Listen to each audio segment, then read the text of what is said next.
1, 2, 3.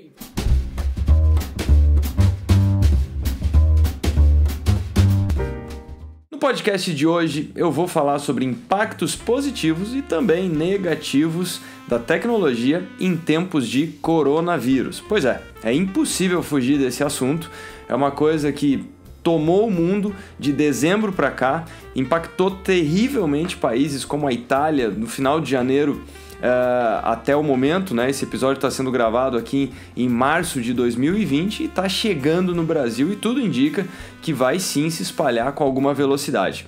Mas enfim, ao longo desse papo eu vou expor também o porquê que eu acho que esse assunto está muito exagerado. Então eu tentei hoje assistir 30 minutos de noticiário e é impressionante. Virou uma pauta unânime, mas isso também é um perigo, porque parece que tudo o que acontece no mundo é só coronavírus. Bom, vamos lá. Começando pelos pontos positivos, né? Quando você lê uma notícia que foi mapeado o DNA em 48 horas aqui no Brasil do coronavírus, vale lembrar que isso é uma peça de ficção científica, isso com um olhar de 20 a 25 anos atrás. Então, são feitos notáveis, né? Vale lembrar como é que foi o projeto Genoma, né? Investimento de alguns bilhões de dólares para sequenciar uma cadeia de DNA. E hoje nós conseguimos fazer isso com uma agilidade monstruosa. Então, essa é uma das demonstrações do lado mais exponencial da tecnologia, né? A velocidade e o baixo custo, né? Isso vai possibilitar um desenvolvimento em tempo recorde também de vacinas e medicamentos. Então, um livro recentemente lançado chamado O Futuro é Mais Veloz do que Parece, lançado pelo Peter Diamandis da Singularity University, ele destaca muito isso, né? Ele é autor de vários outros livros e uma das coisas que ele destaca é a conexão de quando uma tecnologia exponencial acaba por acelerar a outra. Ele chama isso da lei dos ganhos exponenciais, né? Na verdade, esse conceito foi muito desenvolvido pelo Ray Kurzweil. E o que ele fala é, quando você olha desenvolvimento computacional, num primeiro momento você não associa isso com desenvolvimento de medicamentos, mas em vários momentos, para você encontrar uma solução do melhor medicamento, o maior investimento é justamente de capacidade computacional. Então isso com certeza vai nos levar a conseguir controlar essa pandemia num tempo mais curto do que outras doenças. Uma outra coisa muito interessante é justamente essa troca de dados, esse Big Data. E aqui o Brasil certamente vai se beneficiar. Por que eu estou falando isso? Na China, a crise em grande medida já está sob controle. Nós temos menos de 10 casos por dia, frente aos avassaladores casos que impactaram a China, especialmente no começo do ano. Agora imagina o desafio desse país, porque ele estava enfrentando uma doença absolutamente inédita. Então, nesse momento, você tem que rapidamente estabelecer parâmetros de controle, disciplina, coleta de dados e, em vários momentos, fazer teste de causa e efeito, para poder entender o comportamento dessa doença. Então, quando você entende que países como a Coreia do Sul já conseguiram controlar com uma eficiência muito maior, certamente esse segundo país já se beneficia dos aprendizados. Então, mais dois impactos da tecnologia: a capacidade de compartilhar informações em tempo real, coisa que há décadas atrás isso seria absolutamente impossível, e essa curva de aprendizado. Então, nessa semana eu assisti um dos pronunciamentos do ministro da Saúde aqui no Brasil e me chamou muita atenção essa exposição muito focada em dados, né? Que é uma coisa que para o brasileiro não é uma coisa tão comum. Então, uma exposição bastante robusta e muito ancorada nessas curvas, nessas trend lines de Coreia do Sul, de vários outros países como a Itália e o Irã, que sofreram gravemente, né? Então, o que eu quero dizer? O Brasil, com seu clima tropical, tende a ter um impacto menor. A nossa falta de disciplina, por outro lado, pode potencializar tudo isso, esse contato muito humano, esse calor humano do brasileiro. Agora, de outro lado, essa velocidade, quer dizer, em menos de 2 meses, conseguir aprender o que dá certo, o que dá errado, lembre-se, é uma coisa inédita, também é fruto da tecnologia. Um outro ponto que eu queria destacar é que várias empresas tem conseguido contornar todas essas dificuldades através de home office, né? Então, vários empreendedores, várias empresas, eu mesmo tenho uma série de eventos nas próximas semanas que vários deles foram convertidos para eventos com transmissão remota. Então, os eventos não foram cancelados, eles tiveram a sua forma alterada. Mais uma coisa que sem banda larga, sem câmera de boa qualidade e tudo mais, seria impensável você conseguir engajar o público mesmo que remotamente. Então, muitas empresas continuaram ativas, produtivas, nós não tivemos aquele cenário de paralisação total da economia. Agora, nem tudo são flores, né? A parte muito ruim, mas aí não é da tecnologia, a tecnologia é absolutamente agnóstica, né? Ela é ferramental, mas ela potencializa determinadas emoções humanas. Então, eu diria que o que pode impactar grandemente a economia? É interessante voltar, né, naquele TED do Bill Gates de 2014, que ele falava exatamente sobre isso, que a humanidade não estava pronta para lidar com um elemento viral como aconteceu. Então, quase como uma previsão com uma acuracidade que chama muita atenção. E eu destaco que as duas coisas que colocam o mundo de joelho vírus e vírus, né? Os principais elementos que podem nos atacar hoje são elementos biológicos, que é exatamente o que está acontecendo, e do outro lado a cibersegurança, né? Então imagina, o que poderia causar uma paralisação na economia? Esse momento que estamos vivendo, ou de repente, se tivesse um ataque massivo a backbone bancário, né? Imagina pessoas perdendo o controle de quanto dinheiro elas têm na conta, transações sendo perdidas, empresas perdendo as suas bases de dados, né? Por alguma espécie de contaminação viral no mundo cibernético. Então, essas crises, elas trazem o ineditismo, né? E o pânico. Então, eu diria que o principal efeito do coronavírus, porque assim, por causa da minha formação na engenharia, eu tendo a ser um pouco mais frio, mais pragmático e muito ligado aos números, né? E as evidências não apontam a necessidade de qualquer espécie de alarmismo, né? Então, na última semana especialmente, eu vi os aeroportos absolutamente tomados de pessoas com máscara. As pessoas tendem a tomar comportamentos extremos, né? Vários países tiveram crises de suprimento, né? Aquelas corridas aos supermercados para poder estocar comidas e mantimentos. E quando você olha o número da forma mais fria, né?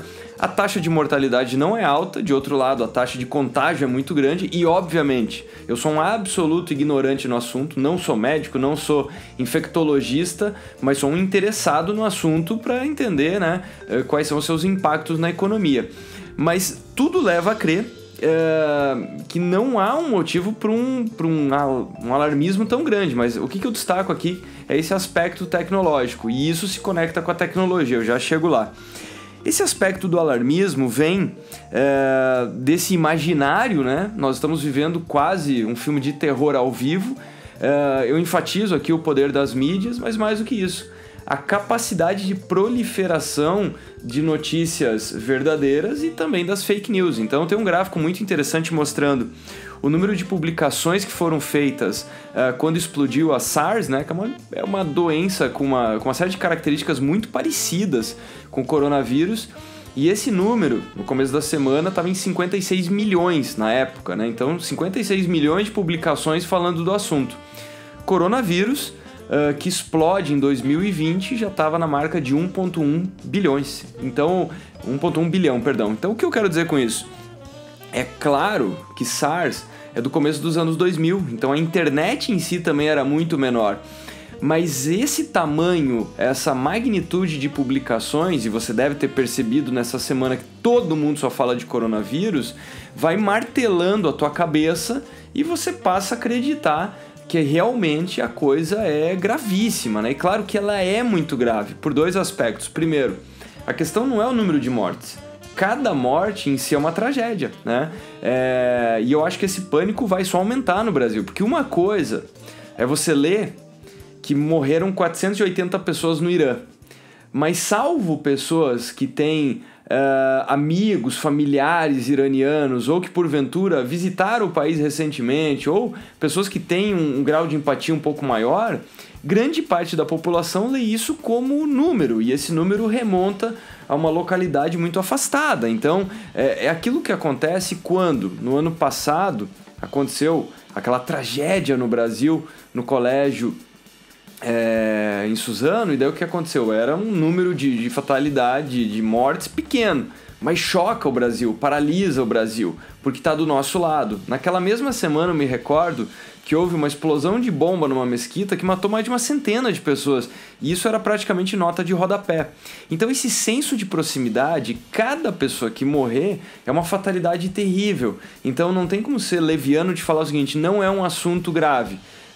Logo após isso causar um dano a alguém que está próximo de você, você vai achar que é a pior doença do mundo. Então, claro que é grave. Segundo ponto, quanto mais for considerado grave no início do ciclo, maior a chance de contenção. E aí me parece que a China foi bastante eficiente nisso, né? Então, claro, negou o assunto por algum tempo, isso causou a morte, inclusive, do médico que trouxe o assunto à tona, mas no segundo momento o país usou toda a sua força, toda a sua capacidade de disciplina, que é o mesmo que tem sido muito eficiente em países como o Japão, né? Essa capacidade de comprometimento e de disciplina cultural mesmo. Agora, essa disseminação de notícias está levando a um impacto econômico impensável.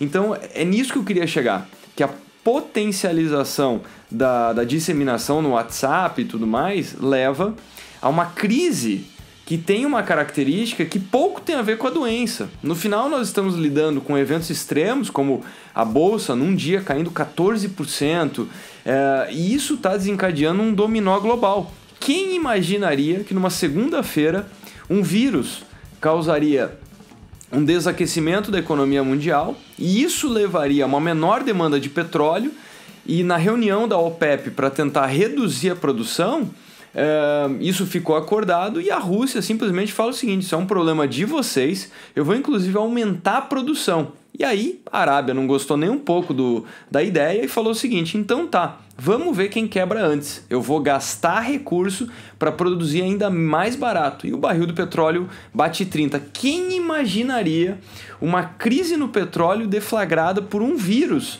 que ainda é pouco compreendido? Então eu diria o seguinte: o que está acontecendo com esse alarmismo é uma combinação de um ataque terrorista com uma greve dos caminhoneiros. Explico. O ataque terrorista é essa ocupação massiva da mídia, é a pauta única, né? Então, quer dizer, eu me recordo vividamente do ataque às Torres Gêmeas em 2001, que a pauta por muitas semanas era só terrorismo. Então, quer dizer, os aeroportos mudaram de cara, os aviões, para quem não sabe, a porta era simplesmente para manter a concentração do piloto e copiloto. Logo depois, os fabricantes instalaram portas à prova de bala, né? Então ela só tem um visor, então todo o procedimento dentro de um avião mudou. As regras nos aeroportos ficaram muito mais rígidas. Naquele período, passar por um aeroporto nos Estados Unidos era a certeza de muita fila e dor de cabeça, né? Então isso mudou. Na Alemanha também era muito rígido. E a pauta era só o que tem que mudar no avião, no aeroporto, não se falava mais de outra coisa, né? Agora, era um evento isolado, e eu não estou falando que o coronavírus é um evento isolado, né? Mas é uma crise que, ao que tudo indica, tem começo, meio e fim. Se nós já quase chegamos no final dela na China, cada país vai sofrer o quê? Um choque inicial, a necessidade de lidar com essa demanda por leitos de UTI, tratar esses doentes, e logo depois uma volta à vida normal, que em alguns lugares vai acontecer rapidamente, em outros isso vai perdurar mais tempo. Tem um fator que eu tô dizendo que não é uma coisa tão leviana como um ataque terrorista, porque o ataque terrorista, se não sincronizado com outras atividades, é um elemento pontual, mas ele também gera esse senso de pânico. Então, ataque pontual existe uma explosão num ônibus ou num metrô em Londres. Bom, as fatalidades são aquelas, né? O evento está contido. Fica a apreensão residual de saber se aquilo faz parte de um movimento maior. Aqui nós estamos falando de um cenário de contágio. Então, quer dizer, se uma pessoa ficou doente, ela pode gerar um crescimento geométrico, que é exatamente o que está acontecendo. Então é complicado comparar. Eu fiz uma comparação recentemente do número de fatalidades na Itália, né, no período de 40 dias pós 31 de janeiro. O número é incrivelmente parecido com o número de mortes por coronavírus. Mas isso é só para chamar a atenção da demanda hospitalar naquele momento. Mas os eventos são radicalmente diferentes, porque uma batida de carro não gera outras batidas de carro em território italiano ou de qualquer país, ao contrário da disseminação do vírus. E esse pânico está desencadeando um fenômeno de greve dos caminhoneiros. Por que eu estou falando isso? Não é a greve em si, mas é quando você derruba uma peça de dominó de uma cadeia muito extensa e complexa da economia. Então, quando os caminhoneiros pararam, eles acabaram impactando a produção de alimento, né? E essa produção de alimento desabasteceu supermercados, o varejo. A falta de combustível trouxe cancelamento de eventos. Então, você começa a perceber que todo esse encadeamento da economia é muito grave. Então, no final, o impacto econômico será muito severo. Agora, quando você também traça impacto econômico, você percebe o quanto que o que está acontecendo na Bolsa de Valores é absolutamente fruto dessa apreensão pelo momento. Por que eu estou falando isso? Vamos lá. Digamos que uma empresa tem um impacto terrível na sua receita, um impacto de 15%.